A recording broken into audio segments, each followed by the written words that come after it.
Hi hello ಎಲ್ರಿಗೂ ನಮಸ್ಕಾರ. ಮತ್ತೆ ನನ್ನ ಚಾನಲ್ಗೆ ಸ್ವಾಗತ. ನನ್ನ ಹೆಸರು ವೀಕ್ಷಿತ. ನನ್ನ ಚಾನಲ್ ಹೆಸರು ಸಿಂಪ್ಲಿ ಬ್ಯೂಟಿಫುಲ್ ಕನ್ನಡ. ವಯಸ್ಸು ಹೆಚ್ಚಾದಾಗೆ ಮೂಳೆಗಳಲ್ಲಿ ನೋವು, ಗಂಟು ನೋವು ಕಾಣಿಸುವುದು ಸಹಜ. ಇದನ್ನು ನಾವು ಎಷ್ಟು ನಿರ್ಲಕ್ಷಿಸುತ್ತೇವೆ ಅಂದರೆ ವಯಸ್ಸಾಯಿತು, ಇವೆಲ್ಲ ನೋವು ಸಹಜ ಎಂದು ಆ ನೋವಿಗೆ ಒಗ್ಗಿಕೊಂಡು ಬದುಕುತ್ತಿರುತ್ತೇವೆ. ಕೆಲವೊಮ್ಮೆ ಈ ನೋವು ಎಷ್ಟು ಮಟ್ಟಿಗೆ ಇರುತ್ತದೆ ಅಂದರೆ ಮೆಟ್ಟಲು ಹತ್ತಲು ಇಳಿಯಲು ಸಾಧ್ಯವಾಗುವುದಿಲ್ಲ.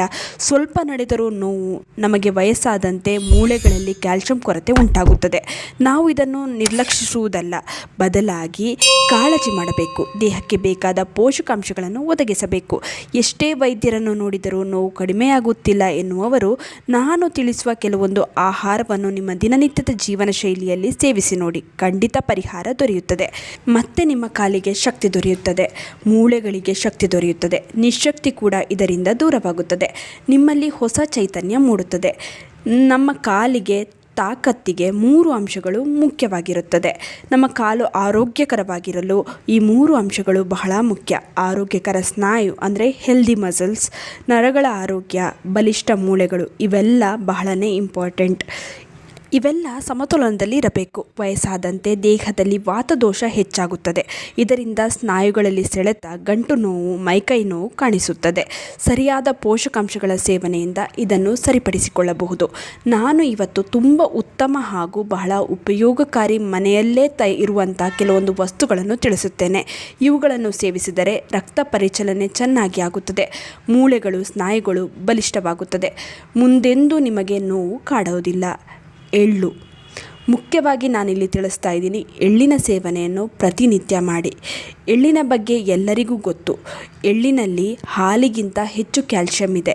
ಎಳ್ಳು ಮೂಳೆಗಳಲ್ಲಿ ಕ್ಯಾಲ್ಸಿಯಂ ಹೆಚ್ಚಿಸಲು ಸಹಾಯ ಮಾಡುತ್ತದೆ. ಇದರಲ್ಲಿ ಕ್ಯಾಲ್ಸಿಯಂ, ಮೆಗ್ನೀಷಿಯಂ, ಜಿಂಕ್ ಮೊದಲಾದ ಪೋಷಕಾಂಶಗಳಿವೆ. ಇವೆಲ್ಲ ಮೂಳೆಯನ್ನು ಬಲಿಷ್ಠಗೊಳಿಸುತ್ತದೆ. ಎಳ್ಳಿನಲ್ಲಿ ಮೆಗ್ನೀಷಿಯಂ ಇದೆ. ಸ್ನಾಯು ಸೆಳೆತವನ್ನು ಕಡಿಮೆ ಮಾಡುತ್ತದೆ. ಸ್ನಾಯು ನೋವು, ಅವಾಗವಾಗ ಕೆಲವರಲ್ಲಿ ಕ್ರ್ಯಾಂಪ್ಸ್ ಕಾಣಿಸಿಕೊಳ್ಳುತ್ತೆ, ಎಲ್ಲವನ್ನು ಇದು ಕಡಿಮೆ ಮಾಡುತ್ತದೆ. ಡೈಲಿ ಬಿಳಿ ಎಳ್ಳಿನ ಒಂದು ಲಡ್ಡನ್ನು ತಿನ್ನಬಹುದು. ಡೈಲಿ ನಿಮಗೆ ಸಾಮಾನ್ಯವಾಗಿ ಎಲ್ಲ ಕಡೆ ಇದು ದೊರೆಯುತ್ತದೆ. ಇಲ್ಲಾಂದರೆ ಮನೆಯಲ್ಲೇ ನೀವು ಸ್ವಚ್ಛವಾಗಿ ತಯಾರಿಸಿ ಸೇವಿಸಿ. ಡೈಲಿ ಒಂದು ಎಳ್ಳಿನ ಲಡ್ಡನ್ನು ತಿನ್ನಬಹುದು.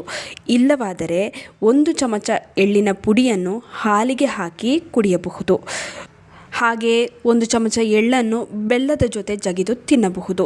ಇದನ್ನು 1 ವಾರ 2 ವಾರ ಮಾಡಿದ್ರೆ ಸಾಲೋದಿಲ್ಲ. 2 ತಿಂಗಳು ಪ್ರತಿದಿನ ನಿಮ್ಮ ಆಹಾರ ಪದ್ಧತಿಯಲ್ಲಿ ಇದನ್ನು ಅಳವಡಿಸಿ ನೋಡಿ, ಫಲಿತಾಂಶ ಕಾಣಿಸುತ್ತದೆ. ನಾನಿಲ್ಲಿ ಎಳ್ಳನ್ನು ಸೇವಿಸುವ 3 ರೀತಿ ತಿಳಿಸಿದ್ದೀನಲ್ಲ, ಇದರಲ್ಲಿ ಯಾವುದಾದರೂ ಒಂದನ್ನು ನೀವು ಅಳವಡಿಸಿಕೊಳ್ಳಿ.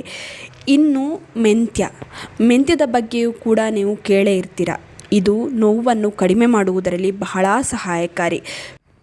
ಮೆಂತ್ಯದಲ್ಲಿರುವ ಪೊಟ್ಯಾಷಿಯಂ ಮತ್ತು ಐರನ್ ಇದು ಸ್ನಾಯುಗಳಿಗೆ ಶಕ್ತಿಯನ್ನು ಒದಗಿಸುತ್ತದೆ.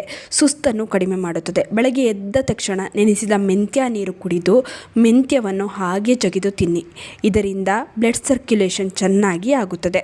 ಬೆಳಗ್ಗೆ ಎದ್ದ ತಕ್ಷಣ ಯಾರಿಗೆ ಕಾಲು, ಗಂಟು ನೋವು ಇರುತ್ತೆ ನೋಡಿ, ಅವರು ಇದರ ಸೇವನೆ ಮಾಡಿದ್ರೆ ಬಹಳ ಆರಾಮ ದೊರೆಯುತ್ತದೆ. ರಾತ್ರಿ ಮಲಗುವ ಮೊದಲು 1 ಲೋಟ ನೀರಿಗೆ 1 ಚಮಚ ಮೆಂತ್ಯವನ್ನು ಹಾಕಿ ನೆನೆಸಿಡಿ. ಬೆಳಗ್ಗೆ ನೀರನ್ನು ಕುಡಿದು ಮೆಂತ್ಯವನ್ನು ಜಗಿದು ತಿನ್ನಿ. ಹಾಗೆ ಇದರ ಜೊತೆಗೆ ತರಕಾರಿ ತಿನ್ನಿ. ಮೊಟ್ಟೆ ಮೊದಲಾದ ಸೊಪ್ಪು ಮೊದಲಾದವುಗಳನ್ನು ಪ್ರತಿದಿನ ಸೇವಿಸಿ. ಇದರಿಂದ ಬಹಳ ಆರಾಮ ದೊರೆಯುತ್ತದೆ. ನೋಡಿದ್ರಲ್ಲ, ನಿಮ್ಮ ಮನೆಯಲ್ಲೇ ಇರುವ ವಸ್ತುಗಳಿಂದ ನಿಮ್ಮ ಮೂಳೆಗಳ ಆರೋಗ್ಯವನ್ನು ಕಾಪಾಡಿಕೊಳ್ಳಬಹುದು. ಇನ್ನು ಈ ವಿಡಿಯೋ ನಿಮ್ಮೆಲ್ಲರಿಗೂ ಇಷ್ಟ ಆಗಿರುತ್ತೆ ಅಂತ ಅಂದ್ಕೊಂಡಿದ್ದೀನಿ. ಹೇಗನ್ನಿಸ್ತು ಅಂತ ಕಮೆಂಟ್ ಸೆಕ್ಷನಲ್ಲಿ ತಿಳಿಸೋದನ್ನ ಮರಿಬೇಡಿ. ಆದಷ್ಟು ಈ ವಿಡಿಯೋನ ನಿಮ್ಮ ಫ್ರೆಂಡ್ಸ್ ಹಾಗೂ ಫ್ಯಾಮಿಲಿ ಜೊತೆ ಶೇರ್ ಮಾಡ್ಕೊಳ್ಳಿ. ಹಾಗೆ ಲೈಕ್ ಮಾಡೋದನ್ನ ಮರಿಬೇಡಿ.